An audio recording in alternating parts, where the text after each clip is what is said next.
मुझे भी ढूंढना पड़ेगा। किसी के अगर मोबाइल में सॉन्ग हो तो यहाँ पे रख दीजिए, मैं भी देख सकता हूँ।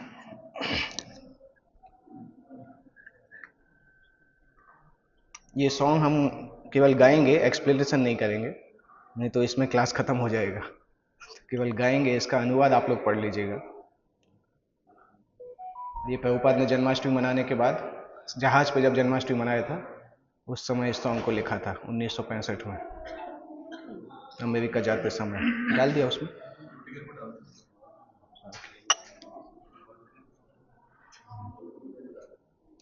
और आसान ट्यून है, ट्यून ज़्यादा कठिन नहीं है, पर थोड़ी सी नई है, क्योंकि बंगाली ट्यून है, सामान्य बंगाली ट्यून से थोड़ा अलग है।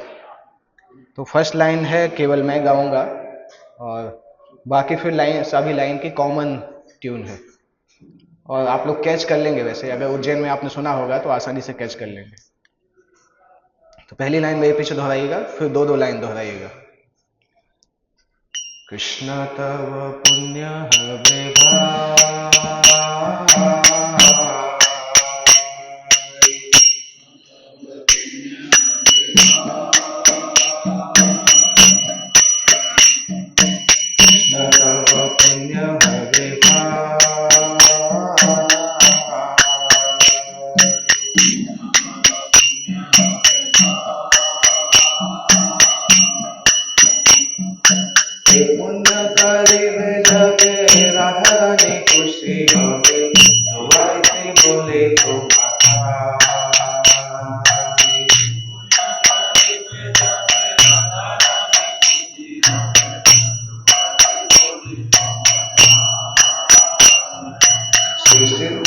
सरस्वती सचित प्रिय कृष्ण सेवा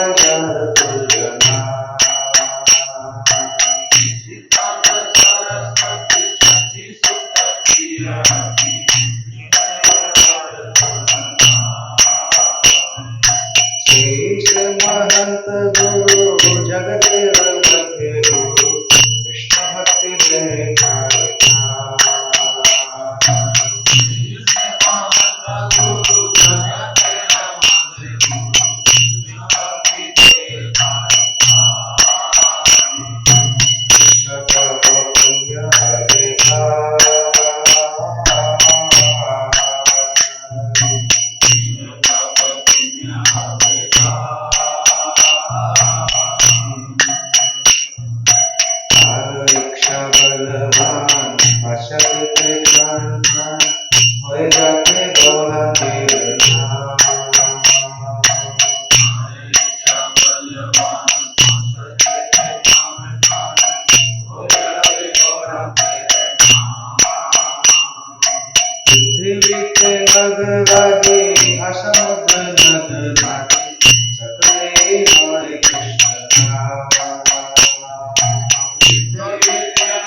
खुशी होले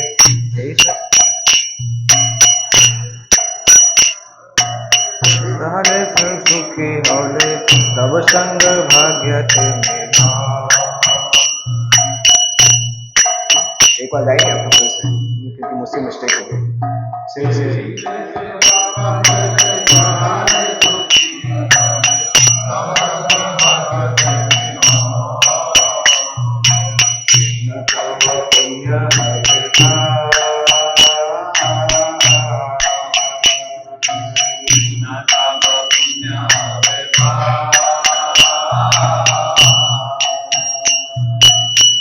एवं जन्म निपतितम प्रभवाहि कूपे कामाभिकाममनुयः प्रकृतं प्रसंगात् कृत्वात्मसात् सुविसिना भगवन् गृहीत सोऽहं कथं विसृजे तव भृत्य सेवम्। তুমি মোর চির সাথী ভুলিয়া মায়ার লাঠি খাইয়াছে জন্ম জন্মান্তরে। তুমি মোর চির সাথী ভুলিয়া মায়ার লাঠি খাইয়াছে জন্ম জন্মান্তরে। আজি পুনরায় শুনো যদি হয় যোগাযোগ তবে পারে তুহে মিলিবারে।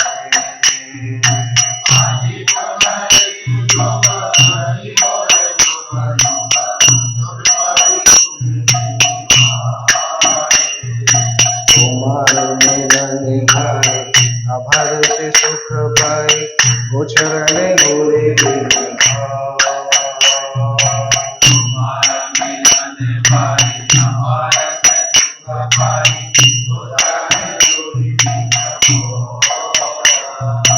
कट बने छूटा छूटी बने खाई लूटा फूटी से दिन कबे आवे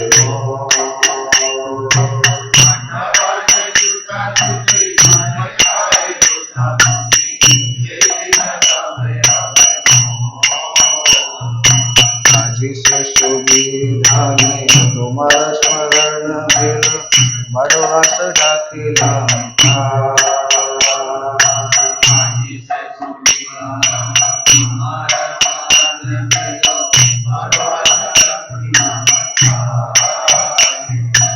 আমি তোমার নিত্য দাস তাই করে এত আস তুমি বিনা অন্য গতি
श्रील प्रभुपाद की जय। श्रीमद् भागवतम की जय। ओम अज्ञानतिमिरान्धस्य ज्ञानाञ्जनशलाकया चक्षुरुन्मिलितं येन तस्मै श्रीगुरुवे नमः। श्रीचैतन्यमनोभीष्टं स्थापितं येन भूतले स्वयं रूपकलामयं ददाति स्वपदान्तिकम्।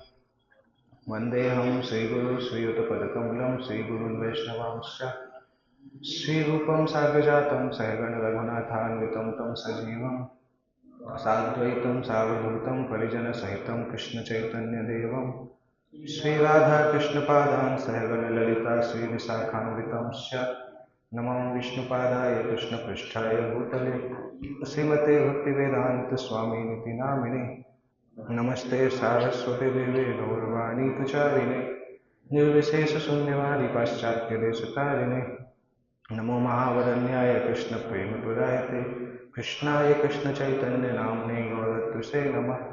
हे कृष्ण करुणा सिंधु दीनबंधु जगत्पते गोपेश गोपिका कांत राधा कांत नमोस्तुते तप्त कांचन गौरांगी राधे वृंदावनेश्वरी वृषभानुसुते देवी प्रणमामि हरिप्रिये वाञ्छाकल्पतरुभ्यश्च कृपा सिन्धुभ्य एव च पतितानां पावनेभ्यो वैष्णवेभ्यो नमो नमः।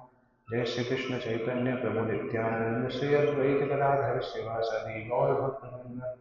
हरे कृष्णा कृष्णा कृष्णा हरे हरे हरे राम राम राम हरे हरे।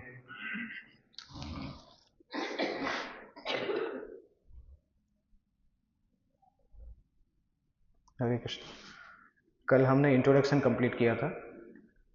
आज हम एक पहली क्वालिटी के बारे में डिस्कस करते हैं, सेवा भाव के ऊपर। सेवा भाव जो है वो क्या बोल सकते हैं, सेवा की आत्मा सेवा भाव है।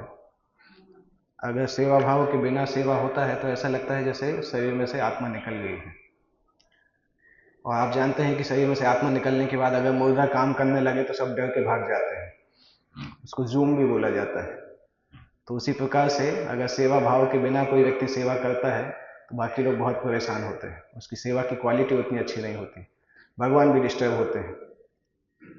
तो इसलिए ये इम्पोर्टेंट है।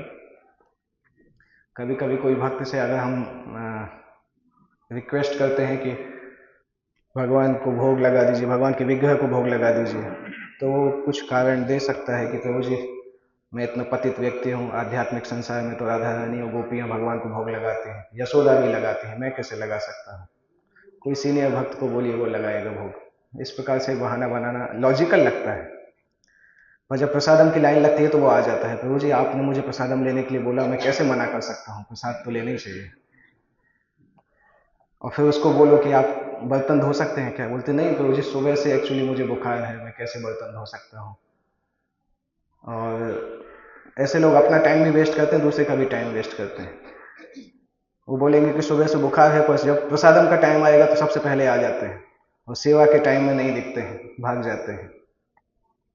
तो उससे पता चलता है कि उसका बोलना जो है, हो सकता है उसके बोलने में वैष्णवता हो, परंतु उसका एटीट्यूड जो है बहुत अलग है वैष्णव से। कनिंग एटीट्यूड बोला जाता है। कनिंग को हिंदी में क्या बोलते हैं, चालाक। हाँ, चालाक बोलते हैं। चतुर थोड़ा पॉजिटिव साइड होता है, चालाक नेगेटिव साइड होता है। धूर्त, हाँ धूर्त उसका वास्तविक है, कनिंग मतलब धूर्त।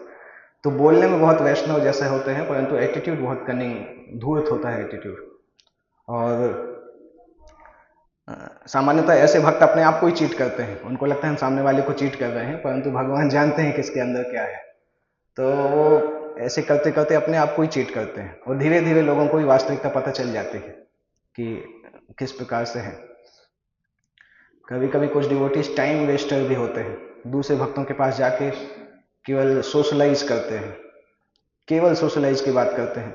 आपके मोबाइल में कौन सा नया फीचर है, आपने इंस्टाग्राम में कौन सा नया वीडियो देखा, और उनके पास जाके किसी को, कभी कभी कुछ भक्त मुझे बोलते हैं प्रभु जी कुछ भक्त मेरे जीवन है वो पास में आ जाए तो ऐसा लगता है जैसे बैटरी ड्रेन हो गया है, आध्यात्मिक बैटरी, क्योंकि साथ में आके भक्ति का बात ही नहीं करते हैं, भक्ति के अलावा सब बात करते हैं।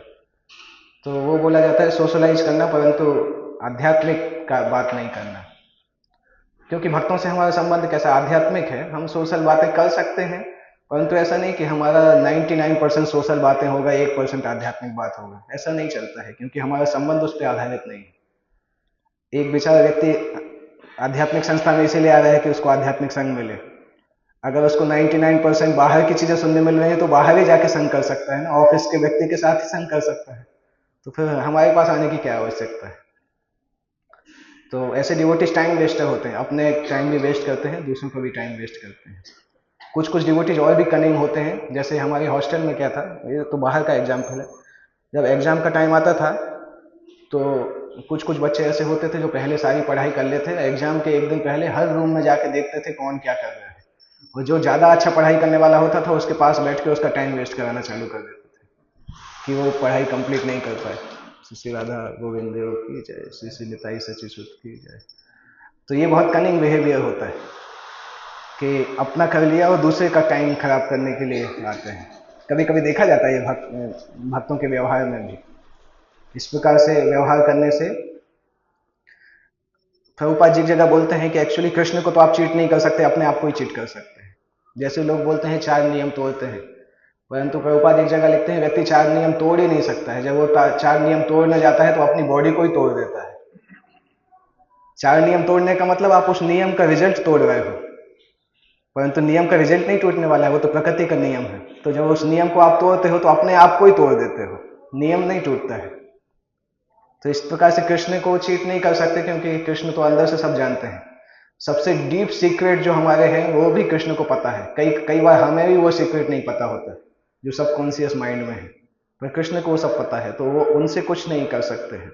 इसी तरह से कभी कोई भक्त होते हैं, उनको कोई भी सेवा दिखाओ तो बीड बैग में से 1 माला बचा हुआ दिखाते हैं कि 1 माला बचा है, तो 15 माला ही करते हैं, बाकी 1 माला इसीलिए रखते हैं कि सेवा नहीं करना पड़े। दिन भर को जो भी सेवा आएगा उसको यही बोलेंगे कि हमारा 1 माला बाकी है। तो ये अच्छा तरीका है सेवा से भागने का। और ऐसे देखते हैं कई बार फिर इस प्रकार के लोग जब बहुत ज्यादा हो जाते हैं ना, तो प्रोजेक्ट पे बर्डन आने लगता है, क्योंकि सेवा करने वाले 20 लोग ही बचते हैं, बाकी 80% लोग सेवा नहीं करने वाले होते हैं। तो प्रैक्टिकली कॉर्पोरेट कंपनी में भी ये देखा जाता है, 80-20 का रेशो जैसा होता है। 20% लोग होते हैं वो ऑर्गेनाइजेशन को रन करते हैं, बाकी 80% लोग होते हैं वो टाइम पास करते हैं। तो ये कम्युनिटी में भी हो सकता है कि अगर हम भक्तों के अंदर सेवा भाव नहीं है या उसका प्रशिक्षण नहीं दिया गया है, तो फिर जो व्यक्ति सेवा करते जाते हैं उनको ही सेवा मिलती जाती है। क्योंकि ऐसा बोला जाता है जो व्यक्ति बहुत बिजी हो उसको सेवा दोगे तो वो सेवा कर देगा, जो एकदम फ्री बैठा है तो वो सेवा नहीं करेगा। क्योंकि जो बिजी व्यक्ति है उसको पता है कि सेवा कैसे करवाना है, तो उसको आप सेवा दे दोगे तो किसी न किसी से बोल के करा देगा। तो इसलिए कंपनीज में भी जो बिजी होते हैं उनको ज्यादा काम मिलता है। 2 लोगों को ज्यादा काम मिलता है, या तो जो ज्यादा बिजी होते हैं, जो वीक हार्टेड होते हैं, 2 लोगों को ज्यादा काम मिलता है। जो ज्यादा बिजी होते हैं वो दूसरे को बोल के काम करा लेते हैं, जो वीक हार्टेड होते हैं वो मना नहीं कर पाते हैं, तो उनके ऊपर सेवा का लोड पड़ जाता है। और बाकी 80% लोग फ्री घूमते रहते हैं, एकदम ओपन रहते हैं, अंडरलोडेड, और 20% लोग ओवरलोडेड होते हैं। तो हमें देखना होगा हम 80% में है कि 20% में है, तो हमें देखना होगा कि डिपेंड करता है कितना सेवा भाव है हमारे अंदर, उस आधार पे ही हम डिफाइन किए जाएंगे। और एक चीज हमेशा पूछना चाहिए कि हम मंदिर के लिए क्या कर सकते हैं। ये नहीं एक्सपेक्ट करना चाहिए कि मंदिर हमारे लिए क्या करेगा। गुरु महाराज जी 26 जनवरी 2013 को गुरु महाराज उज्जैन आए थे, तो इनॉग्रेशन लेक्चर ही था। उस समय गुरु महाराज यूएस से डायरेक्टली आए थे, तो उस इनॉग्रेट मतलब अराइवल लेक्चर, जब आके व्यास आसन पर बैठ के कुछ देर बताते थे, तो पहला सेंटेंस ही गुरु महाराज ने बोला था, पता नहीं अमेरिका के कोई प्रेसिडेंट का वो बताया था, don't ask what America can do for you, think what you can do for America. याद है आपको? वो रिकॉर्डेड लेक्चर है, मैंने अभी भी कुछ समय पहले सुना था। हाँ, कैनेडी। तो उसी तरह से गुरु महाराज बोलते हैं कि don't ask what temple can do for you, ask what you can do for the temple. मंदिर तो बहुत कुछ करेगा भी और करना भी चाहिए, परंतु हमें आशा नहीं होना चाहिए। कभी कभी भक्तों में बहुत आशा होती है, बीमार होते हैं, तो ये मन यही बोलने लगता है, देखो तुम्हें कोई पूछने ही नहीं आया। तो समझना चाहिए सारे भक्त सेवा में बिजी हैं, थोड़ा तो समझना चाहिए। कौन दिन भर बिस्तर के बगल में बैठा रहेगा? वो डॉक्टर के पास लेके जाते हैं, दवाई करा देते हैं, तो थोड़ा थोड़ा उस तरह से सोचना चाहिए कि लॉजिकल तरीके से सोचना चाहिए। पर जब हम इमोशनल होते हैं ना तो बहुत ज़्यादा इमोशनल हो जाते हैं, लॉजिक्स को भूल जाते हैं। तो हम ये भी एक्सपेक्ट नहीं करते कि हर व्यक्ति बहुत कॉम्पिटेंट होंगे, स्मार्ट होंगे। और आध्यात्मिक संस्था में ये भी माना जाता है कि कोई भी कुछ भी सेवा कर रहा है, चाहे छोटी हो बड़ी हो, सब समान सेवाएं होती हैं, पर एटलीस्ट सेवा भाव होना चाहिए। अगर सेवा भाव नहीं है और सेवा से बचने का भाव है तो गोलोक वृंदावन में क्या सेवा करेंगे? वहां भी ये तो थोड़ी दिखाएंगे कि एक माला बची हुई है, क्योंकि वहां 16 माला का चक्कर नहीं होता, वहां तो 24 घंटे माला करना रहता है। तो एक राउंड नहीं दिखा पाएंगे वहां पे, माला भी नहीं हो, पर माला हो सकती हो।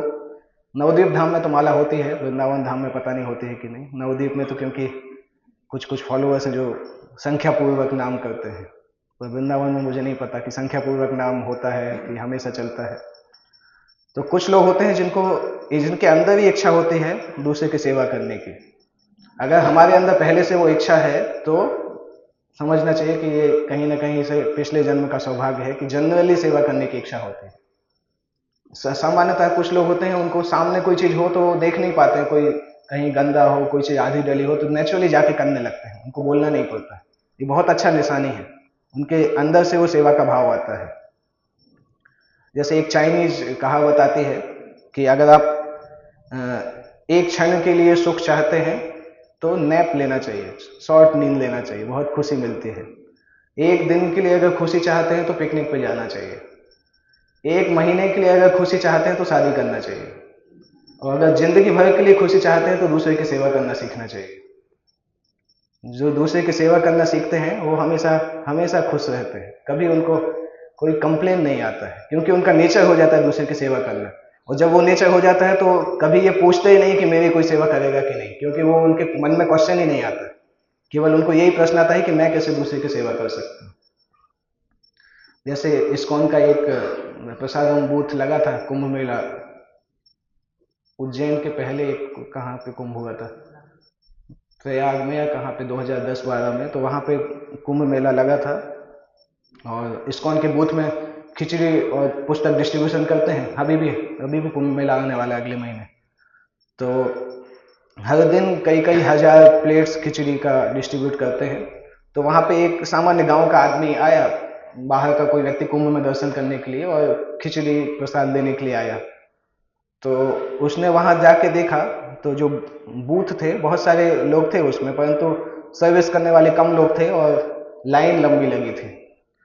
तो गांव का व्यक्ति था, उसने सोचा थोड़ा जाके मदद कर देते हैं, तो वो जाके एक जगह पे खिचड़ी डिस्ट्रीब्यूट करने लगा भक्तों के साथ। और खिचड़ी डिस्ट्रीब्यूट करते करते उसने देखा कि अरे ये तो बर्तन में खिचड़ी कम बची है। तो उसने सोचा कि कौन लेके आएगा, कोई नहीं था। तो वही खिचड़ी ट्रांसफर करने वाला भी बन गया, अंदर से खिचड़ी लेके आया, इसमें डाला, फिर ट्रांसफर करने लगा। फिर से जब खिचड़ी खत्म हो गई फिर लेके आया और अंदर जाके देखा तो कुक की भी कमी थी, तो वहां जाके खिचड़ी खुद ही बनाने लगा। और ऐसा ऐसा करते करते 3 दिन के अंदर वो किचन डिपार्टमेंट का एचओडी बन गया वहां पे कुंभ मेला के टेंट में। और इवेंचुअली वो मंदिर ज्वाइन कर लिया। अभी वो परम पूज्य गोपाल कृष्ण महाराज के वरिष्ठ शिष्य है। वो इस्कॉन के लिए आए नहीं थे, कुंभ मेला के दर्शन के लिए आए थे, और प्रसाद बांटते बांटते वो अभी बड़े भक्त हैं अभी। तो इससे पता चलता है कि सेवा भाव होने से व्यक्ति कितना तेजी से प्रोग्रेस करता है। उनको कोई ने बोला भी नहीं था कि आपको सेवा करना है, वो तो खुद ही देखा, उन्होंने सोचा आदमी की जरूरत है तो लग जाते हैं।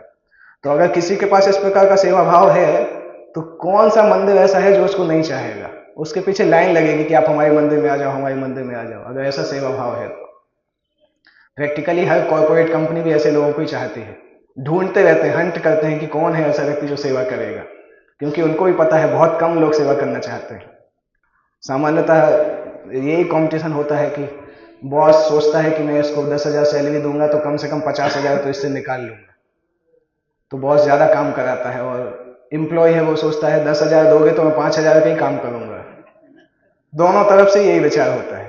वो हम भी जब जॉब करते थे तो हमारे बॉस जैसे ही केबिन से निकल के जाते थे, वो पता चलता था 2-3 घंटे के लिए आने वाले नहीं है, तो सबके सब ऑफिस से निकल जाते थे। तो वो नेचुरली दोनों तरफ से ऐसा होता है, एक्सप्लॉइटेशन का चीज रहता है अगर सेवा भाव नहीं होता है। तो ऐसे भक्तों के लिए कोई अनएम्प्लॉयमेंट नहीं होती है इस्कॉन वर्ल्ड में। जिनके अंदर इतना सेवा भाव है ना, वो जिस मंदिर में जाएंगे उनको एकदम सर आंखों पर रखा जाएगा। क्योंकि उनके अंदर ऐसे लोगों की जरूरत होती है। हर मंदिर सफर करता है सेवा करने वाले लोगों की कमी से। तो दूसरों की सेवा करना हमेशा अच्छा है, परंतु जब हम केवल भौतिक स्तर पर सेवा करते हैं तो उससे पुण्य मिलता है, आध्यात्मिक चेतना में नहीं बढ़ पाते हैं। और जब वही सेवा को हम भगवत सेवा और वैष्णव सेवा में लगाते हैं तो वो आध्यात्मिक चेतना में व्यक्ति आगे बढ़ जाते हैं। भगवान शिव जिस प्रकार से पढ़ते हैं कि भगवान विष्णु की सेवा से भी अच्छा है उनके वैष्णव की सेवा करना। दो जगह और श्रीमद् भागवत में उसी तरह से आता है कि एक तो भगवान कपिल बताते हैं, महत सेवाम द्वारा माहो विमुक्त। कौन बोलता है? कपिल भगवान बोलते हैं, जड़ भरत बोलते हैं, भरत महाराज ऋषभ देव बोलते होंगे, ऋषभ देव अपने पुत्रों से बोलते हैं महत सेवाम द्वार माहो विमुक्ते, 5वें स्कंद का। तो सामान्यतः सेवा भाव बहुत अच्छा होता है, उसको जिस दिशा में ले जाएंगे उस प्रकार से वो चैनलाइज हो सकता है। अगर आध्यात्मिक स्तर में लाएंगे तो व्यक्ति बहुत अच्छा वैष्णव बन सकता है सेवा के द्वारा ही। जैसे आपने वो एग्जाम्पल सुना होगा, जो बूढ़ी माता जी राधा दामोदर के लिए पानी लेके आते थे, 60 साल से राधा दामोदर के लिए पानी लेके आते थे सुबह सुबह, और प्रभुपाद अपने सन्यासी शिष्यों के पास के साथ जाते हैं तो बोलते हैं ये माता जी इसी जन्म में भगवत धाम जाने वाले हैं। तमाल कृष्ण महाराज पूछते हैं कि वो क्या कर रहे हैं, प्रभुपाद बोलते हैं आपको नहीं दिखेगा, मुझे दिखता है वो क्या कर रहे हैं। वो शरीर त्याग करेंगे और गोलोक धाम में जाएंगे, क्योंकि 60 साल से सुबह सुबह राधा दामोदर उनके ही जल से वो स्नान कर रहे हैं हर दिन सुबह। वो सिंपल वृंदावन की माता जी थी, यमुना के पास रहती थी, तो और उनको कोई ने बोला नहीं था कि आपको पानी लाना है, उनका नेचर ही था, वो यमुना में स्नान करने जाती थी तो राधा दामोदर के लिए पानी लेके आते थे, और पूरी जिंदगी वही करते थे। और प्रभुपाद शुद्ध भक्त हैं तो देख के पहचान जाते हैं कि किसका कितना स्तर है। तो सेवा भाव हमें एक्चुअली ऐसा देखा जाता है कि आप बहुत लंबे समय तक साधना करो, ये सब करो, परंतु अगर सेवा भाव है तो साधना का भी फल बहुत फास्ट मिलता है। कभी कभी कुछ लोग होते हैं जो साधना बहुत ज्यादा करते हैं, उनसे सेवा का बोलो तो आलस आता है, और उस चक्कर में फिर उनकी साधना से जो ज्ञान आता है वो दिमाग के ऊपर चढ़ जाता है घमंड के रूप में। तो फिर वो लोगों को यही बताते रहते हैं कि मुझे ज़्यादा श्लोक आते हैं और मैं ज़्यादा अच्छा शास्त्र बता सकता हूँ, और अल्टीमेटली कृष्ण शुद्ध भक्ति को नहीं प्राप्त कर पाते हैं, क्योंकि साधना और सेवा को मिक्स नहीं कर पाते, हो दोनों को इक्वल तरीके से नहीं मान पाते। और श्री रूप गोस्वामी बताते भी हैं कि जिस व्यक्ति के अंदर कहाँ पे एक जगह, एक तो उपदेशामृत में बताते हैं अन्य निंदा आदि शून्य हृदय इप्सित संग लब्धवा, एक भक्ति रसामृत सिंधु में बताते हैं कि ऐसा भक्त जिसके अंदर जेन्युइन सेवा भाव है और जो दूसरों की निंदा नहीं करता है, उसका संग प्राप्त करने के लिए हमेशा उत्सुक रहना चाहिए कि कब उसका संग मिलेगा। तो 2 क्वालिफिकेशन बताते हैं, एक जेन्युइन सेवा भाव, दूसरा अन्य निंदा शून्य होना चाहिए। तो ये आवश्यक है कि अगर हम किसी के बारे में, किसी भक्त के बारे में कुछ सोच भी रहे हैं तो हम दूसरे भक्त के दिमाग को उन विचारों से पॉइजन नहीं करें। जिस भक्त को उससे मतलब नहीं है उस भक्त के दिमाग में वो चीजें नहीं डालना चाहिए जो डालने के लिए अच्छा नहीं है,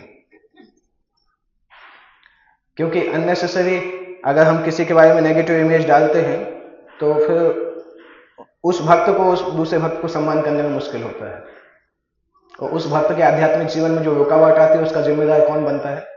हम बनते हैं, क्योंकि हम उस भक्त को सुनने की जरूरत नहीं थी परंतु हमने उसके दिमाग में डाला जबरदस्ती, तो उसका फल हमें मिलता है।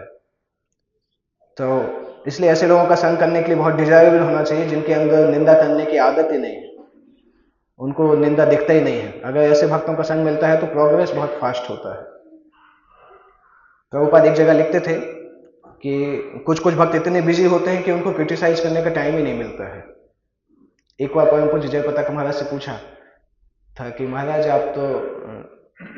आप लोग जब करते हैं तो माइंड से परेशानी होती है, क्या है, आप लोगों को कैसे होता था? तो महाराज ने बोला एक्चुअली हमें सोचने का ही टाइम नहीं मिलता था कि माइंड परेशान करेगा कि नहीं, क्योंकि 16 माला अगर टाइम पे खत्म नहीं किया तो दिन भर कर नहीं पाते थे, इतना सेवा रहता था।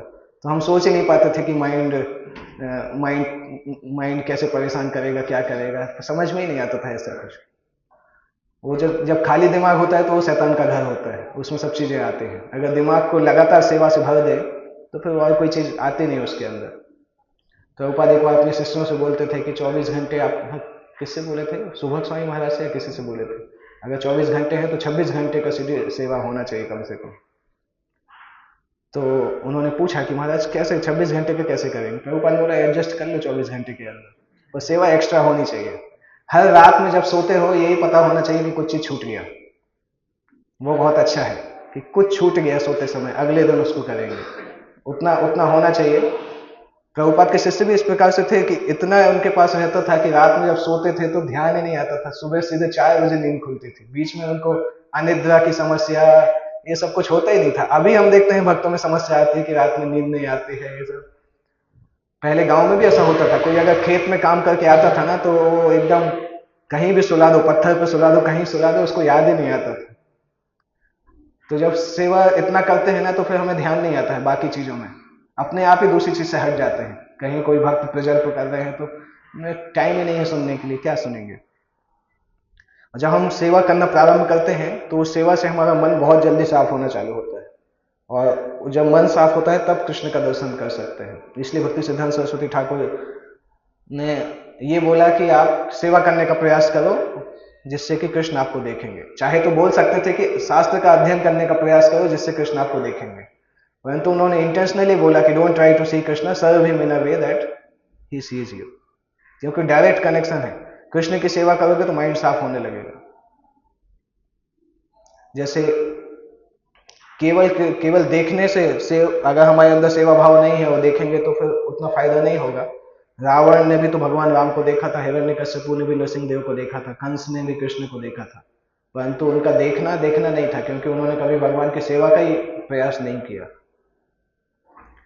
आसुरी लोग सामान्यतः भगवान की कभी सेवा नहीं करते क्योंकि उनको यही लगता है कि वो ही स्वयं भगवान है, तो उनको सेवा की जरूरत ही नहीं पड़ती है। और हम देखते हैं दूसरे की सेवा की इच्छा के आधार पे आप देखेंगे तो शुद्ध भक्त और मिक्स्ड डिवोटीज में अंतर होता है। अगर आप उनकी थॉट प्रोसेस को देखेंगे तो ये मेन डिफरेंस दिखाई देता है। जैसे आपने अगर छठवां स्कंद पढ़ा होगा तो इंद्र जब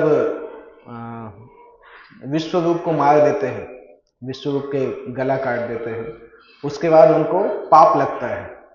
उस पाप का क्या करते हैं वो 4 जनों में बांट देते हैं। किस किस में? पानी को, जमीन को, ओके, 4 लोगों में बांट देते हैं। क्यों बांटते हैं?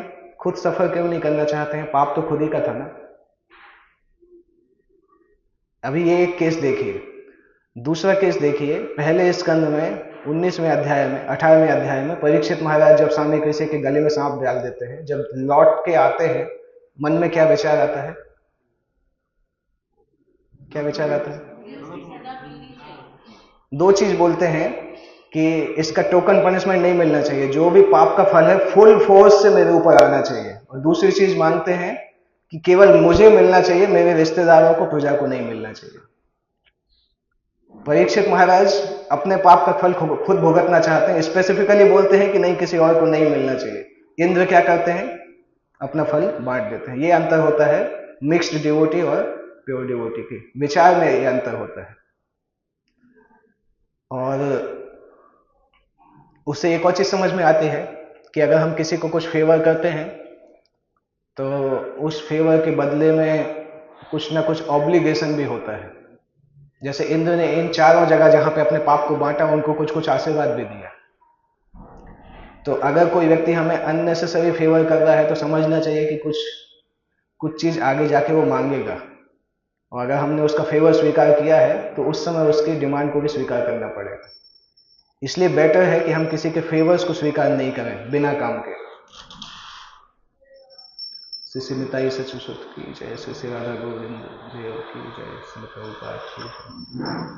तो हम किसी के फेवर को स्वीकार नहीं करें, अदरवाइज हम जब वो हमसे डिमांड मांगेगा तो हमें ऑब्लिगेशन फील होगा। कई लोग इस प्रकार से चीटेड होते हैं।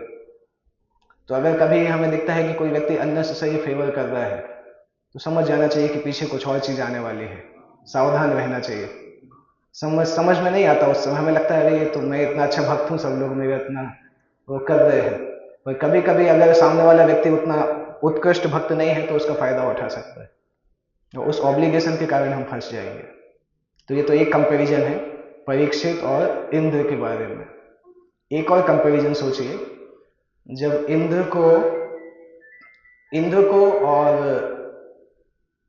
को वैष्णव मंत्र मिला था, नारायण कवच पूरा विश्वरूप के द्वारा दिया गया था, और उस नारायण कवच को देने के रेसिप्रोकेशन में इंद्र ने क्या किया, गुरु का ही सिर काट दिया। और ध्रुव महाराज को भी वैष्णव मंत्र मिला था, ओम नमो भगवते वासुदेवाय, और ध्रुव महाराज उस मंत्र का जप करके शुद्ध भक्त बन गए, और इंद्र नारायण कवच का जप करके अपने गुरु को ही मार दिए। दोनों में क्या अंतर है? ध्रुव महाराज ने भक्ति करके अपनी भौतिक इच्छा को छोड़ दिया, परंतु इंद्र ने अपनी भौतिक इच्छा को छोड़ने के बारे में सोचा ही नहीं कि छोड़ना है। क्योंकि भौतिक इच्छा को नहीं छोड़ा, मन में ही इच्छा नहीं थी कि भौतिक इच्छा को छोड़ेंगे, इसलिए वैष्णव मंत्र इतना शक्तिशाली होने के बाद भी उसको शुद्ध नहीं किया, और उल्टे उससे और ज्यादा खतरनाक अपराध हो गया। कल मैं जब ये क्लास एक जगह पे दे रहा था, तो एक भक्त ने पूछा कि उन लोगों को तो पहले से ही नारायण कवच पता था, नारायण कवच तो पता चल ही गया था, तो विश्वरूप को मारने के बाद फिर समस्या आई तो नारायण कवच क्यों नहीं पढ़ा? पढ़ लेते, फिर विष्णु जी के पास जाने की जरूरत क्या है? मैंने उसको बोला, आपने अगर नारायण कवच पढ़ा होगा तो उसमें यही लिखा है कि नारायण कवच तभी फलीभूत होता है जब गुरु के द्वारा प्रदान किया जाए। अगर आपने जिससे नारायण कवच लिया है उसी को मार डाला है तो नारायण कवच का क्या असर होगा? उसी से ही तो नारायण कवच लिया, उसी को मार दिया, तो फिर उसका असर होने वाला नहीं है। इसलिए इंद्र के ऊपर असर नहीं हुआ। फिर से असुरों ने हरा दिया, फिर से विष्णु जी के पास गए, फिर दधीची की हड्डियों से वो कवच बनाया गया। तो इस प्रकार से अगर भागवतम पढ़ते समय इस प्रकार से अपने दिमाग में एनालाइज करेंगे ना अलग अलग सिचुएशंस को, तो बहुत सारी चीजें सीखने के लिए मिलती है। जैसे दो अलग अलग कैंटों की घटनाएं हैं, परंतु समान घटनाएं हैं, और दोनों के अलग अलग रिजल्ट भी हैं। ऐसे आप पूरी भागवतम को एनालिटिकली पढ़ेंगे तो बहुत सारी चीजें सीख सकते हैं। एक इंसिडेंट ऐसा हुआ, उससे दूसरी जगह पे ऐसा हुआ, तो उसने क्या किया, इसने क्या किया, उससे पता चल सकता है कि किस प्रकार से प्योर डिवोटी सोचते हैं, किस प्रकार से मिक्स डिवोटी सोचते हैं। ये भी पता चलता है कि हम होते तो क्या सोचते, हम किस स्तर में हैं, कितने परसेंटेज हमारे अंदर प्योर डिवोशन है। तो ऐसे भागवतम पढ़ेंगे तो भागवतम पढ़ना जॉयफुल हो जाएगा। आपको हर दिन लगेगा कि अरे वो समय कब आएगा जब भागवतम पढ़ने मिलेगा। और केवल अगर ऐसे पढ़ेंगे नहीं, बोला है तो 2-5 पेज पढ़ लेना है, तो फिर वो बोझ जैसा लगेगा। तो अगर हमें प्रभुपाद ने आदेश दिया ही है भागवतम पढ़ने का, चैतन्य चरितमृत पढ़ने का, तो क्यों नहीं उसको जॉयफुल तरीके से पढ़ा जाए, कि हम दिन में वेट करें कि वो टाइम कब आएगा जब किताब मेरे सामने आएगी। कितना अच्छा होगा, सोचेंगे। परंतु उस तरह से हमें एनालिटिकली दिमाग लगाना पड़ेगा, अपने आप को इन्वॉल्व करना पड़ेगा, उस भागवतम के कैरेक्टर के अंदर जीना सीखना पड़ेगा। जब हम उसको पढ़ रहे हैं तब आप उसको एनालाइज कर सकते हैं। जैसे ये दो अलग अलग कैंटों की घटनाएं हैं, पर अगर आप सोचेंगे, अगर किसी ने भागवतम 2-3 बार पढ़ा है तो उसको समझ में आ जाएगा, कंपैरिजन करना आ जाएगा।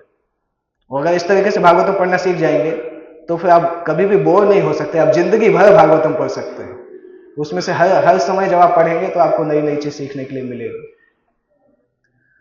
तो इसलिए यहाँ पे बताते हैं कि अगर हम सेवा करने का भाव रखते हैं तो फिर भगवान हमें देखना चाहते हैं। जैसे चौपाटी मंदिर में एक बार हुआ था, महाराज अपने रूम में विश्राम कर रहे थे, और एक IYF का एक लड़का था, महाराज की रूम की विंडो जो थी वो समहाउ ऊपर पहुंच गया कैसे भी करके, और विंडो खोल के महाराज के रूम के अंदर देखने का प्रयास कर रहा था। महाराज का तो पीछे से राधा गोपीनाथ तो ने देखा, उसको डांटा, नीचे उतारा, बोलते ये महाराज का दर्शन करना पड़ता है। उसने बोला नहीं, मैं तो महाराज का दर्शन करना चाहता हूँ। तो प्रभु जी ने बोला इस तरीके से दर्शन किया जाता है क्या? जब महाराज दर्शन देंगे तब दर्शन करना है, ऐसे सोते समय देखने की जरूरत क्या है? और उन्होंने ये भी बोला कि महाराज जब दर्शन देना चाहते हैं और अपने दरवाजे खोलते हैं तब आपको दर्शन करना चाहिए। आप भगवान के ऑल्टर में दर्शन करना है तो दर्शन आरती के समय थोड़ी घुस जाते हैं अंदर, जब उनका ड्रेसिंग चल रहा है कि जब मुझे दर्शन करना है अंदर जाके घुस के थोड़ा सा ये पर्दा खोल के देख लेता हूँ। ये तो दर्शन करने का तरीका नहीं है। दर्शन करने का तरीका है जब भगवान इच्छा करेंगे और गेट खुलेगा, पुजारी की परमिशन मिलेगी, तब भगवान का दर्शन होगा। भगवान का नाम लेते समय भी हम इसी तरह से करते हैं। भगवान का नाम लेते हैं तो कभी लगता है इतने अच्छे से नाम लूंगा कि आज भगवान को दर्शन देना ही पड़ेगा। क्यों देंगे? क्या भगवान हमारी 16 माला पे थोड़ी ना आश्रित है कि आप बहुत ध्यान से जब करोगे तो मैं दर्शन देना ही पड़ेगा। वो 16 माला जब आप इस ध्यान से करेंगे और ये सोच के करेंगे कि भगवान कृपा करिए दर्शन देंगे, तब भगवान की इच्छा होगी तब दर्शन देंगे। अदरवाइज भगवान की भक्ति अहेतुकी है ना, वो किसी पे डिपेंडेंट नहीं है कि हमने 16 माला किया या 64 माला किया तो भगवान को दर्शन देना पड़ेगा, वो उस पर डिपेंडेंट नहीं है। तो उस वो नेचर हमें समझना होगा, भक्ति का सुपर इंडिपेंडेंट नेचर, पूरी तरह से स्वतंत्र भक्ति है, वो किसी पे डिपेंडेंट नहीं है। इवन साधना भक्ति के नियमों पर भी भक्ति डिपेंडेंट नहीं है, प्रेम भक्ति डिपेंडेंट नहीं है। साधना भक्ति के साथ जब कृपा मिक्स होती है, भक्त जब उसको कृपा देते हैं, तब वो साधना भक्ति प्रेम भक्ति में जाती है। अदरवाइज भक्त की कृपा के बिना वो साधना भक्ति भी लगातार चल सकती है, हमारे अपराध ही खत्म नहीं होंगे। वो श्लोक हम जानते हैं ना, बहु जन्म करे यदि श्रवण कीर्तन, इसीलिए है, अगर भक्त की कृपा के बिना आप श्रवण कीर्तन भी करते रहेंगे तो अपराध खत्म नहीं होंगे। तो भक्ति योग एक विज्ञान है, उसको उसी तरीके से करेंगे तो रिजल्ट आएगा, थोड़ा यहां वहां करेंगे तो एग्जैक्ट रिजल्ट नहीं मिलेगा। जैसे वो होता है ना, जो गोल गोल होता है उसमें तो बंदूक से निशाना मारते हैं, तो एकदम बीच में नहीं लगेगा, अगर आप ठीक तरीके से नहीं करेंगे तो बीच में नहीं लगेगा, वो दूर जाके कहीं पे लग सकता है। राधे श्याम को उसमें देते हैं कि वो जो है, एक्चुअली भागवतम में आता है 11वें स्कंद में, कि वो जो निशाना लगाने की जगह है, वो जो सेंटर पॉइंट है वो भगवान के चरण कमल है, बुलसाई, हाँ। तो वो जो है वो भगवान के चरण कमल है, और जो तीर चलाते हैं वो तीर हमारा हृदय है। तो इस प्रकार से तीर चलाना चाहिए कि हृदय भगवान के चरण तक पहुंच जाए। वो इस प्रकार से कहीं उद्धव गीता में कहीं पे आता है। तो जो सेवा भाव इस प्रकार से रखते हैं, भगवान उनको दर्शन देना चाहते हैं। प्रभुपाद बताते हैं कि मदन मोहन मोहिनी का मतलब ही होता है कि पूरा संसार कृष्ण की तरफ देख रहा है और कृष्ण राधा रानी को ढूंढ रहे हैं, क्योंकि राधा रानी के शरीर का एक एक अंग ये सोचता है कि कृष्ण की सेवा कैसे की जाए, इसलिए कृष्ण उनके पीछे वो है। पहले स्कंद में एक आता है कि भगवान कृष्ण अपनी अपनी रानियों के सौंदर्य से प्रकार से आकर्षित नहीं थे, वो अपनी रानियों के सेवा के एटीट्यूड से आकर्षित थे। अदरवाइज सौंदर्य के तो वृंदावन ये द्वारका की रानियों से ज्यादा सुंदर गोपियां थी, और भगवान उनको भी छोड़ के चले गए थे, रासलीला के बीच से छोड़ के चले गए थे, इसी को दिखाने के लिए कि भगवान पूरी तरह से स्वतंत्र है। वो आपने वो कथा भी सुनी होगी, जब जयानंद प्रभु को प्रभुपाद बुलाते हैं। जयानंद प्रभु एक्चुअली दूसरे रूम में कुछ काम करते रहते हैं, और प्रभुपाद भागवतम क्लास उनके आए बिना चालू नहीं करते हैं, बोलते जयानंद को बुलाओ तभी चालू करेंगे। तो एक भक्त बुलाने जाते हैं, जयानंद प्रभु बोलते हैं प्रभुपाद को बताइए, मैं थोड़ा ये लोग भक्त सुन नहीं पाएंगे, मैं साउंड सिस्टम सेट कर रहा हूँ। तो वो जाके प्रभुपाद को बोलते हैं, प्रभुपाद बोलते हैं नहीं नहीं वो नहीं आएगा तो मैं चालू नहीं करूंगा, उसको बोले साउंड सिस्टम कोई और सेट करेगा वो आ जाए। तो जयानंद प्रभु आके बैठ जाते हैं क्लास में, और क्या है, इतना ज्यादा सेवा रहता था उनका कि जैसे ही क्लास में बैठते हैं तो सोने लगते हैं, सो जाते हैं, और उनके बगल के भक्त बार बार उनको जगाते हैं। तो एक दो बार जगाते हैं, तीसरी बार जब वो जगाने जाते हैं तो प्रभुपाद उस भक्त को डांट देते थे। प्रभुपाद बोलते भाई उसको जगाओ मत, सोने दो। प्रभुपाद बोलते मैं उसको देख के ही खुश हूँ, उसको जगे चाहे सोए, वो क्लास में बैठा रहता है तो मैं खुश रहूंगा, उसको देख के ही खुश हूँ। प्रभुपाद इतना खुश थे जयानंद प्रभु से। सभी लोग प्रभुपाद को ढूंढते थे, और प्रभुपाद जयानंद प्रभु को ढूंढते थे कि जयानंद कहाँ है। तो ऐसे लोग भगवान को बहुत आसानी से प्रसन्न कर लेते हैं। जब हम सेवा की बात करते हैं तो राधा रानी भी कृष्ण की शक्ति है, दुर्गा भी कृष्ण की शक्ति है।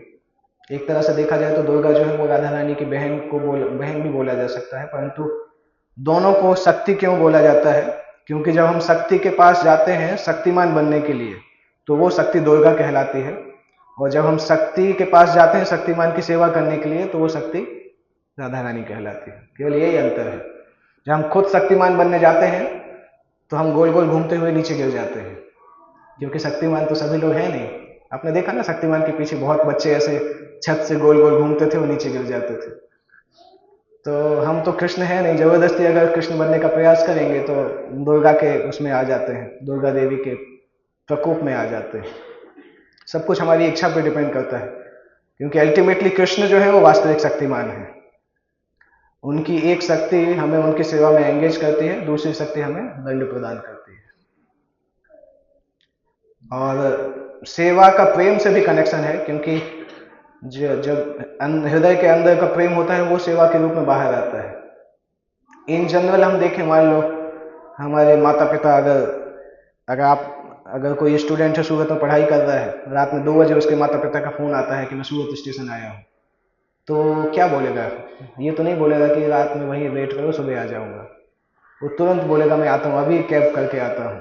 और जाके एक सूटकेस उठा लेगा, दूसरा सूटकेस उठा लेगा। क्यों इतना बड़ा बर्डन उठाते हैं? क्योंकि हृदय में प्रेम है, इसलिए वो बर्डन उठाते हैं। और कोई भक्त के साथ कुछ हो जाए तो उसको हम अलग अलग भाषण सुना सकते हैं, क्योंकि हृदय में प्रेम नहीं है। अगर प्रेम होता तो भाषण नहीं सुनाना पड़ता, सेवा कर सकते थे। तो सब उस पर डिपेंड करता है कि अंदर अंदर कितना प्रेम है। श्रीमद् भागवतम में वर्णन आता है, 24 गुरुओं का वर्णन जब आता है, वहां पे आता है एक वृक्ष, वृक्ष को गुरु मानते हैं। तो कहीं तात्पर्य में भी लिखा है कि वृक्ष जो है वो सबको फल देता है, फूल देता है, पत्तियां भी देता है। कितने सारे कितने सारे जीव आके वहां पे अपना घोंसला बनाते हैं, वहां पे रहते हैं। और वृक्ष सब कुछ सहन भी करता रहता है, खुद गर्मी में रहता है, दूसरों को ठंडी प्रदान करता है। और ठंड में भी खुद ठंडी में रहता है, दूसरों को गर्मी प्रदान करता है। बरसात में भी खुद भीगता है, दूसरों को शेल्टर प्रदान करता है। तो सेवा के अंदर नेचुरल ऐसा भाव है कि व्यक्ति को कुछ ना कुछ सेक्रीफाइस करना पड़ता है।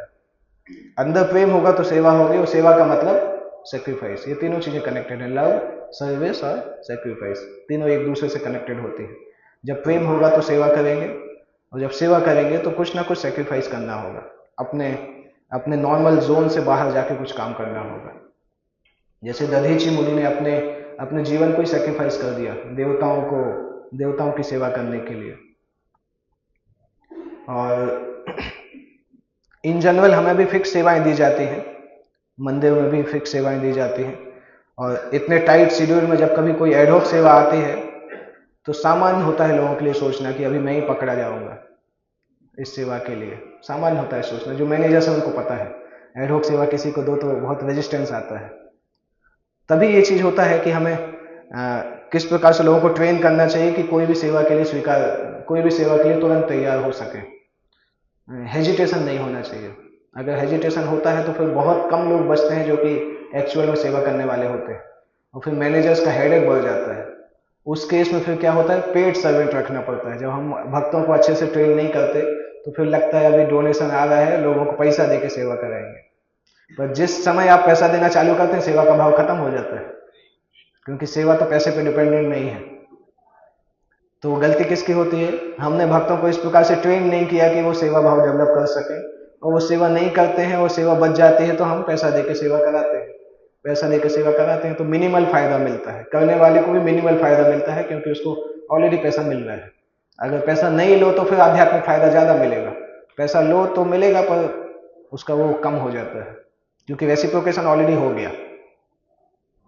तो सब कुछ प्रशिक्षण की बात है, किस प्रकार से किस दिशा में हम प्रशिक्षण कर रहे हैं।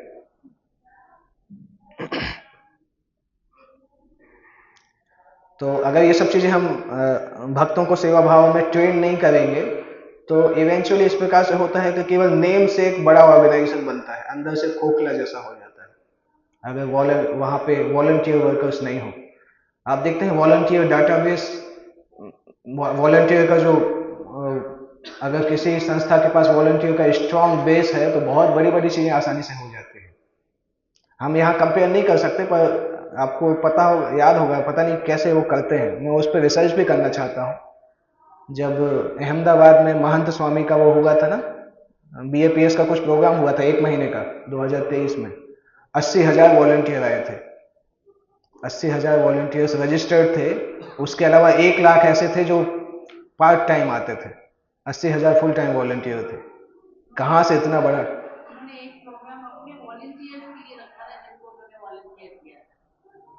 तो किस प्रकार से वो मैनेज करते हैं, वो माइंड बॉगलिंग जैसा है। उसको जाके रिसर्च करना चाहिए कि कैसे करते हैं। और 1 महीने प्रोग्राम चला था, उसमें पूरा दिसंबर का पूरा महीना चला था प्रोग्राम।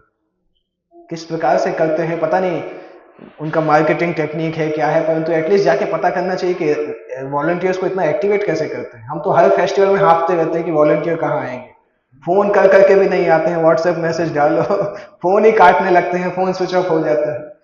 जबकि हम बोलते हैं हम शुद्ध भक्ति भी सिखा रहे हैं, परंतु हमारे लोग ही नहीं मिलते सेवा करने के लिए। तो वहाँ कैसे आ जाते हैं, कुछ तो रिसर्च करना चाहिए। ऑब्वियसली उनका कुछ और भी हो सकता है, मुझे पता नहीं, पर हम अपने ऊपर तो ध्यान दे सकते हैं कि अगर हमें बड़े बड़े काम करने हैं तो लोगों के सेवा भाव को जगाना सीखना होगा, अदरवाइज कोई बड़ा काम नहीं कर पाएंगे। सेवा भाव के अंदर जो भाव शब्द है, उस भाव का मतलब होता है कि कितने उत्सुक होते हैं हम दूसरे व्यक्ति के लिए, अपना समय देने के लिए कितने उत्सुक होते हैं। सेवा भाव से एक और चीज़ याद आता है कि कभी कभी प्रचारक होते हैं, वो इतने बिजी होते हैं कि जिससे मिलते हैं उसको बोल देते हैं कि जब मंदिर आइएगा तो फ़ोन करिएगा, परंतु जब वो व्यक्ति मंदिर आके फ़ोन करता है तो फ़ोन पर नाम देख के परेशान हो जाते हैं, तो फ़ोन काट देते हैं या उसी समय फ़ोन स्विच ऑफ कर देते हैं। ये अच्छा चीज़ नहीं है, क्योंकि सेवा भाव का मतलब होता है कि हम अपने टाइम को सेक्रीफाइस करने के लिए तैयार हैं। अगर आप उससे मंदिर आने को बात करने के लिए तैयार नहीं है तो उससे बोलने की जरूरत क्या थी कि जब मंदिर आना तो मुझे कांटेक्ट करना। खुद ही हमने बोला और फिर फोन काट देते हैं। कई बार ऐसा होता है कि छुप जाते हैं, सामने से आता दिखता है तो अंदर छुप जाते हैं, अरे वो दिखेगा तो हमारा टाइम ले लेगा। तो ये इससे कोई फायदा नहीं होता है। अगर हम किसी को इनवाइट कर रहे हैं तो फिर हमें इस प्रकार से काम नहीं करना चाहिए। तो ये एटीट्यूड जो होता है, सेवा भाव, ये एक्चुअली सेवा की आत्मा होती है। और सेवा अजीब तरीके से करना या केवल नाम के लिए करना, नहीं तो कोई कंप्लेन कर देगा, तो ये सब तो बहुत लो क्वालिटी की सेवा है। कुछ कुछ भक्त होते हैं मंदिर में, उनको डायरेक्टली सेवा का बोलो तो मना कर देते हैं, पर उनसे बोलो कि अभी मैं जाके प्रेसिडेंट से कंप्लेन करूंगा तो बोलते नहीं नहीं मत जाइए, सेवा कर देता हूँ। ये बहुत थर्ड क्लास का सेवा भाव है कि जब उसकी कंप्लेन करोगे, जब उसको डराओगे तभी वो सेवा करेगा, बाकी नहीं करेगा। ऐसी सेवा का क्या मतलब है? भगवान भी जानते हैं कि ये क्या क्या चल रहा है, तो उससे व्यक्ति को कोई ज्यादा मिलता नहीं है, दिखावा जैसा होता है, काम निकल जाता है परंतु वो सेवा जैसा नहीं होता है। तो इसलिए कॉन्शियसनेस बहुत इंपॉर्टेंट है उस चीज में। जैसे माताएं कभी गार्लैंड बना रही हैं, भगवान के लिए माला माला बनाती हैं, और मान लो माला बनाते समय यही बात चल रही है कि ये भक्त खराब है, ये खराब है, तो भगवान जब वो गार्लैंड पहनेंगे ना तो उनको कांटे जैसा चुभेगा, क्योंकि उस गार्लैंड में आपने वैष्णव की निंदा को मिलाया है। माला बनाते समय आपने वैष्णव की निंदा लगातार की है, प्रजल्प किया है, तो माला भगवान को अच्छी नहीं लगेगी। भगवान उसको पहन लेंगे कि कोई और तो माला है नहीं, परंतु कांटे जैसा चुभता है भगवान को। उससे पता चलता है कि भले ही कितना अच्छा सेवा करो, परंतु चेतना अच्छी नहीं है तो भगवान कोई उतना गंभीरता से उस चीज को नहीं लेते हैं। उल्टा हो सकता है कि भगवान ये भी सोचें कि किस प्रकार से कर रहा है। तो ये बहुत सूक्ष्म वस्तुएं हैं समझना कि भगवान क्या समझेंगे। जैसे भगवान को हम कुछ भी बना के भोग लगा देते हैं, अगर ज़्यादा क्वालिटी अच्छा नहीं देखते हैं तो ये कोई गारंटी नहीं कि भगवान ने स्वीकार किया है। अगर भगवान ने स्वीकार नहीं किया तो भोग के जैसे ही है, उसको खाओगे तो भोग होगा, इंद्रिय भोग। भगवान खाते हैं तो प्रसाद बन जाता है, हम अगर उसको खाते हैं तो इंद्रिय भोग होता है। तो ये भी नहीं सोच सकते कि जो बनाया बस 3 बार ताली बजाया, मंत्र बोल दिया, घंटी बजा दिया, वो प्रसाद बन गया। ऐसा नहीं, भगवान इंडिपेंडेंट है, नहीं खाना होगा तो नहीं खाएंगे, और उन्होंने नहीं खाया तो वो प्रसाद नहीं बनने वाला है, तो जो भी खाएंगे वो पाप होगा। तो इतना इंपॉर्टेंट होता है सेवा भाव। केवल काम के लिए उससे नहीं चलता है कि हमने नियम पूरा कर लिया। वो तो भगवान की कृपा है कि भगवान मान जाए तो ठीक है, तो उन्होंने कम से कम किया है तो स्वीकार कर लेते हैं। पर हम भगवान को थोड़ी फोर्स कर सकते हैं कि हमने बना लिया है और मंत्र पढ़ दिया है और ताली बजा दिया है तो आपको खाना ही पड़ेगा। ऐसे कौन खाता है? हम ही नहीं खाएंगे। अगर आप किसी के घर में जाओ, घर का मालिक आके आपको थाली रख के चला जाए और फिर बात ही नहीं करे, बुलाते रहो बात नहीं करे, तो हम ही नहीं खाएंगे तो भगवान कैसे खाएंगे? हम भी अपने लिए इतने सेंसिटिव होते हैं ना, किसी घर में जाए अगर थोड़ा सा हिंट लग जाए कि लोगों को ऐसा लग रहा है कि बर्डन है, तो अगली बार हम उसके यहाँ जाएंगे नहीं। तो भगवान पे वो रूल अप्लाई क्यों नहीं होगा? अगर भगवान को थोड़ा सा ऐसा लगेगा कि ये भोग लगाने में बर्डन जैसा कर रहा है तो भगवान क्यों खाएंगे? इससे एक और कॉन्सेप्ट भी आता है कि सेवा करने में जब इस प्रकार से आलस आते हैं ना, वो हमारे मन के अंदर जो मायावाद छुपा होता है ना, उसका सूचक होता है। क्योंकि हम भगवान की पर्सनालिटी से 100% कन्विंस ही नहीं है, इसलिए हम सेवा करने में आलस दिखाते हैं। अदरवाइज हम अपने लिए इतने सीरियस कैसे हो जाते हैं, अपने लिए बहुत सेंसिटिव हो जाते हैं, परंतु ये नहीं लगता है कि हम इसी तरह से भगवान की सेवा करते होंगे तो भगवान को कैसा लगता होगा। हमें लगता है वो तो है ही, वो तो विघ्न खाने के लिए ही तो बैठे हैं, इसलिए तो हमने रखा है तो खा ही लेंगे। ये सब सोचने से भगवान नाराज होते हैं और फिर हम बोलते हैं देखो माला में मन नहीं लग रहा, भक्ति में आगे नहीं बढ़ रहे। कैसे बढ़ेंगे आगे? क्योंकि हम भगवान के मन को सोच के काम नहीं कर पा रहे ना। हम उनको व्यक्ति के जैसा समझ के सेवा नहीं कर रहे, केवल सोच के कर रहे हैं कि हाँ ये आपके लिए एप्लीकेबल नहीं है, मेरे लिए भी है, मैं तो, क्योंकि हमारे मेरे मन में भी चलता रहता है, हम सभी तो साधक भक्त हैं। तो इससे समझना होगा कि सेवा भाव उसका आत्मा है, सेवा का आत्मा जो है वो सेवा भाव है।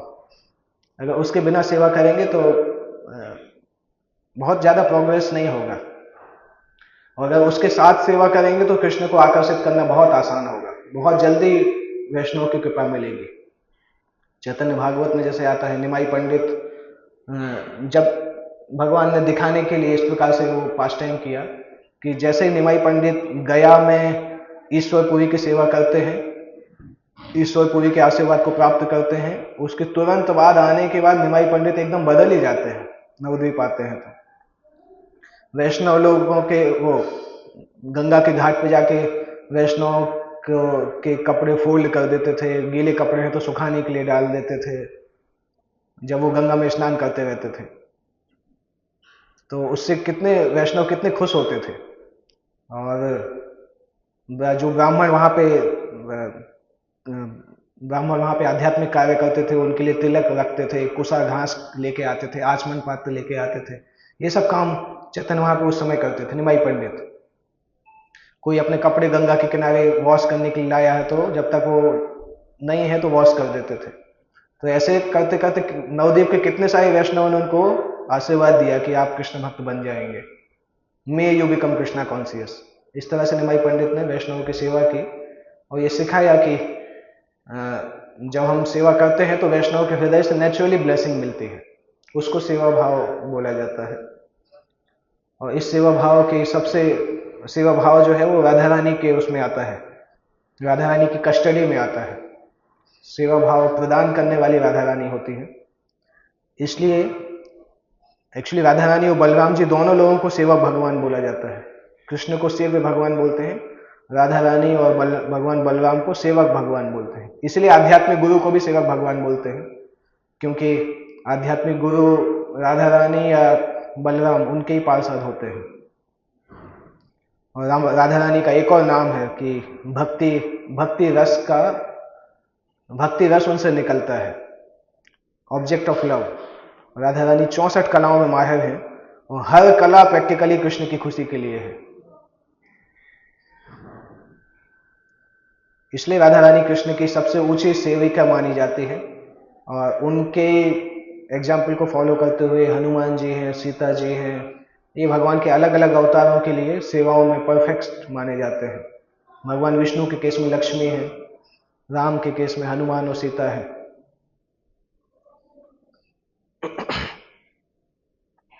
तो अगर हम कोई गोला बनाते हैं तो उसका सेंटर पॉइंट लव होता है, प्रेम होता है, और उसके चारों तरफ सेवा से घिरा होता है। प्रेम कभी भी सेवा के बिना नहीं होता है, दोनों एक साथ ही रहते हैं। जैसे ये आनंद वृंदावन चंपू में एक घटना आती है, जीव गोस्वामी जी लिखते हैं कि भगवान कृष्ण वृंदावन में गर्मी का समय था और सूरज बहुत एकदम गर्म था, दोपहर का समय था। तो भगवान जब वृंदावन में जा रहे थे तो हवा को इच्छा होती है कि भगवान की सेवा करें, तो हवा चलना चालू होती है। जब यमुना के ऊपर से जाती है तो यमुना बोलती है कि आप थोड़ा सा मेरा पानी लेके जाओगे, भगवान के शरीर में पानी लगेगा तो भगवान को अच्छा लगेगा। और जब वो हवा बगल में फूलों की उसमें से निकल के जाता है तो फूल बोलता है कि आप कहाँ जा रहे हो, अगर कृष्ण के पास जा रहे हो तो मेरा थोड़ा सा फ्रेग्रेंस लेके जाओ, कृष्ण को अच्छा लगेगा। तो हवा फ्रेग्रेंस के साथ और यमुना के जल के साथ जाती है, कृष्ण को अच्छा लगता है। और फिर बादल देखते हैं कि अरे सूरज बहुत गर्म हो रहे हैं, तो बादल सूरज को ढक लेते हैं जिससे कृष्ण को ज्यादा गर्मी नहीं लगे। तो प्रैक्टिकली वृंदावन ऐसे ही भक्तों से भरा हुआ है पूरा, कि जहाँ पे कृष्ण केंद्र बिंदु हैं और सभी कृष्ण की किसी भी कीमत पर सेवा करना चाहते हैं। और वहां पे अगर जाना है तो हमें उस एटीट्यूड को प्राप्त करना होगा, तब हम वहां पे फाइनली एंट्री कर पाएंगे। कभी कभी कुछ लोग बहुत एक्सपर्ट होते हैं लोगों को एंगेज करने में, परंतु खुद कुछ नहीं करते हैं। एंगेज करने में बहुत एक्सपर्ट होते हैं, उनको आप कोई भी सेवा दोगे तुरंत दूसरे को ट्रांसफर कर देंगे, नाम पे लिखा रहता है किससे कराना है। तो सेवाओं का डेलीगेशन करना इंपॉर्टेंट है, परंतु ऐसा नहीं कि अगर हर आदमी डेलीगेटर ही बन जाएगा तो करने वाला कौन होगा। इसलिए मैनेजर्स को सावधान रहना चाहिए, कहीं सेवाओं को मैनेज करते करते ऐसा नहीं हो कि खुद ही सेवा करना भूल जाए। उनको खुद भी कुछ सेवा होनी चाहिए जो कि हम पर्सनल सेवा करेंगे। जैसे कभी होता है कि मंदिर का बुक स्कोर भेजना है, तो मंदिर के अध्यक्ष को लग सकता है कि अल्टीमेटली जितने भी भक्त बुक डिस्ट्रीब्यूशन करेंगे मेरे नाम से ही तो जाने वाला है रिपोर्ट, तो मुझे अलग से करने की जरूरत नहीं है। परंतु वो अच्छा नहीं है, उसको ये पूछना चाहिए कि मैंने पर्सनली कितना किया है। ये सब तो भक्तों ने किया है, उनका क्रेडिट मैं ले रहा हूं, परंतु मैंने पर्सनली कितना किया है। इसी तरह से हर डिपार्टमेंट के एचओडी को भी पूछना चाहिए कि ये भक्त लोग तो सेवा कर रहे हैं, परंतु मैं पर्सनली क्या कर रहा हूँ। क्या मैं केवल उसका क्रेडिट ही ले रहा हूँ और क्रेडिट लेके रिपोर्ट लेके ऊपर बता रहा हूँ जिससे कि मेरा नाम हो जाए? वो तो हमारा काम नहीं है, किया दूसरे लोगों ने है। हम पर्सनली क्या कर रहे हैं कृष्ण के लिए, तो वो मैनेजर्स को सोचना चाहिए, फिर चाहे वो प्रेसिडेंट हो, टीएमसी हो, एचओडी हो, कोई भी हो, कि हमारी पर्सनल ऑफरिंग क्या है भगवान के लिए। तो इसलिए डेलीगेशन जरूरी है, परंतु खुद भी सेवा का एटीट्यूड होना आवश्यक है। हमें अगर नहीं है तो उसको कल्टीवेट करना चाहिए। गांव में लोगों के अंदर नेचुरल टेंडेंसी होती थी सेवा करने की, सिटी लाइफ में लोग भूल जाते हैं सेवा करना। सिटी लाइफ में धीरे धीरे लोग लेजी होते जाते हैं, केवल बटन दबाना चाहते हैं टीवी चालू करने के लिए, एसी चालू करने के लिए, गेट खोलने के लिए, तो अपने शरीर को ही घुमाने के लिए तैयार नहीं होते हैं। भारत में भी ऐसे हालात, अमेरिका जाएंगे तो और भी ज्यादा लेजीनेस होता है। वहां पे तो बेल भी दबाने का लोग नहीं करते, केवल सेंसर से होता है। तो वो और ज्यादा लेजी आदमी है, वो शरीर को ही घुमाना नहीं चाहते कोई काम करने के लिए, तो वो सेवा भाव कहाँ से आएगा। तो डिवोटी को डायनामिक होना चाहिए। कभी अगर बुक डिस्ट्रीब्यूशन के लिए जा रहे हैं तो जंप करना चाहिए, अरे बुक डिस्ट्रीब्यूशन के लिए जाने मिलेगा आज, ऐसा नहीं कि अरे अब कैसे करेंगे। एक भक्त थे, हमारे साथ बुक डिस्ट्रीब्यूशन में जाते थे, तो बुक डिस्ट्रीब्यूशन की 1 घंटे बुक डिस्ट्रीब्यूशन करते थे, उसके बाद गाड़ी में आके बैठ के सो जाते थे। बाकी सब 3 4 5 घंटे करते रहते थे, वो करते थे और फिर एग्जैक्ट उनको पता रहता था भक्त लोग कब आने वाले हैं, उसके आधे घंटे पहले फिर निकल जाते थे और फिर सबके साथ वापस आ जाते थे। तो कई बार पता नहीं चलता था कि ये पूरे समय सो रहे हैं, केवल शुरू में आधे घंटे, लास्ट में आधे घंटे करते हैं। तो मैं एक बार बीच में आ गया जब वो सो रहे थे, तब मैंने पकड़ा, फिर मैंने पूछा, तो मुझे पता चले तो हर दिन ही ऐसा करते हैं। तो वो लेजीनेस का निशान सावधान। अगर आपको नहीं करना है तो मंदिर में जाके सो सकते हैं ना, उसको दिखाने की जरूरत कैसे है कि हम सेवा भी कर रहे हैं और फिर नहीं भी करना है। और मैंने उससे पूछा भी कि आप हर दिन सोते हो तो स्कोर कहाँ से बताते हो, हर दिन शाम को तो स्कोर बताते हो? तो बोलते थे मैंने बुक्स लोगों को दे के रखा है, वो लोग सेवा करते हैं, उनका स्कोर में बता देता हूँ। तो सोचिए कितना चालाक दिमाग चलता है, कितना चालाक होते हैं व्यक्ति की, कैसे चीजों को अरेंज करना है कि कोई को डाउट भी नहीं हो, काम भी हो जाए। पर वही चीज है कि कितना छुपाएंगे, कृष्ण से कितना छुपाएंगे। हम सीनियर से छुपा लेंगे, परंतु अल्टीमेटली कृष्ण से थोड़ी ना छुपा सकते हैं। तो भक्ति बहुत प्योरीफाइंग है एक्चुअली। आदमी को हर लिमिट में सही होना पड़ता है, नहीं तो कहीं ना कहीं कैच हो जाता है, कहीं ना कहीं पकड़ा जाता है। ओके, 9 बज चुका है। सेवा भाव कंप्लीट नहीं हुआ पर कंप्लीशन के स्टेज में है। ओके, आज शाम कल कर सकते हैं। 5 चीजें थी, उसमें से एक चीज कंप्लीट हुआ अभी। मुझे लगता है अगली बार जब आऊंगा तो इसी सेमिनार को कंटिन्यू करना पड़ेगा। हाँ,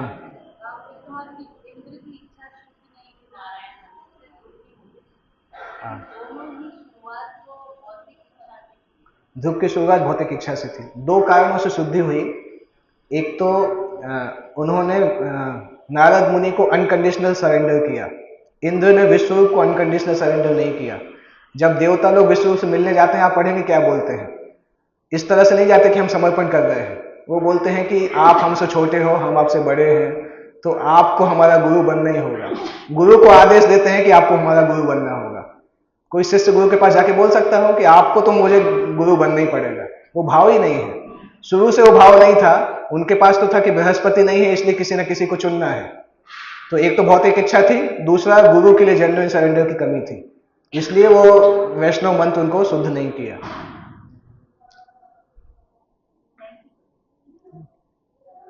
और कोई प्रश्न? ये क्लासेस ज्यादा हैवी तो नहीं है ना? थोड़ा ज्यादा हैवी नहीं हो जाए कि भक्तों को लगे यार थे तो अंदर का एक्सरे कर रहे हैं। क्योंकि जब डायग्नोसिस होता है ना तो थोड़ा पिंच होता है कि ओके। श्रीमद् भागवतम, हाँ यस ब्रो। हाँ,